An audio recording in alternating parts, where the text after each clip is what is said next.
But you can also tell that anger is probably not the only thing we're feeling in these situations, right? Anger doesn't happen in a vacuum. We can feel angry at the same time that we're scared or sad or feeling a host of other emotions. But here's the thing. These provocations, they aren't making us mad. At least not on their own. And we know that because if they were, we'd all get angry over the same things, and we don't. The reasons I get angry are different than the reasons you get angry, so there's got to be something else going on.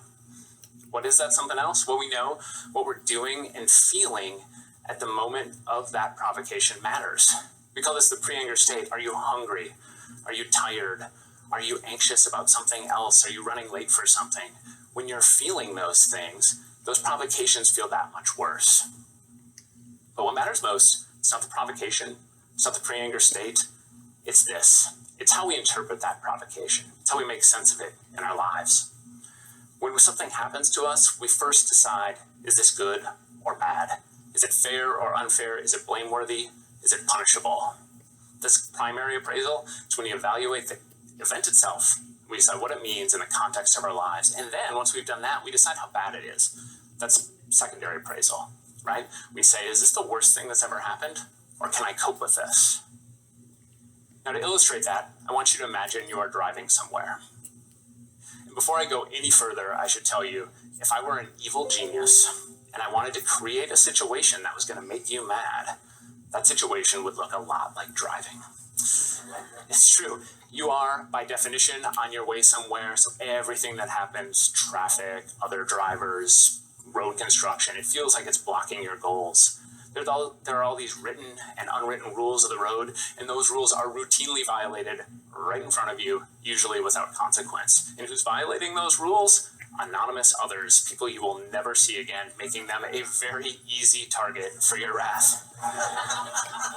So you're driving somewhere, thus teed up to be angry, and the person in front of you is driving well below the speed limit. And it's frustrating because you can't really see why they're driving so slow, right? That's primary appraisal. You've looked at this and you said it's bad and it's blameworthy. But maybe you also decide it's not that big a deal. You're not in a hurry. Doesn't matter. That's secondary appraisal. You don't get angry. But now imagine you're on your way to a job interview. What that person's doing, it hasn't changed, right? So primary appraisal doesn't change. Still bad. Still blameworthy. But your ability to cope with it sure does. Because all of a sudden, you're going to be late to that job interview. All of a sudden, you are not going to get your dream job, the one that was going to give you piles and piles of money, right? Somebody else is going to get your dream job, and you're going to be broke. You're going to be destitute. Might as well stop now, turn around, move in with your parents. Why? Because of this person in front of me. Scratch that. This is not a person. This is a monster. And this monster is here just to ruin your life. Now that thought process, it's called catastrophizing, the one where we make the worst of things. And it's one of the primary types of thoughts that we know is associated with chronic anger. But there's a couple others. Misattributing causation. Angry people tend to put blame where it doesn't belong, not just on people, but actually inanimate objects as well. And if you think that sounds ridiculous, think about the last time you lost your car keys and you said, where did those car keys go? Right? Because you know they ran off on their own. They tend to overgeneralize. They use words like always, never, every. This always happens to me. I never get what I want. Or I hit every stoplight on the way here today.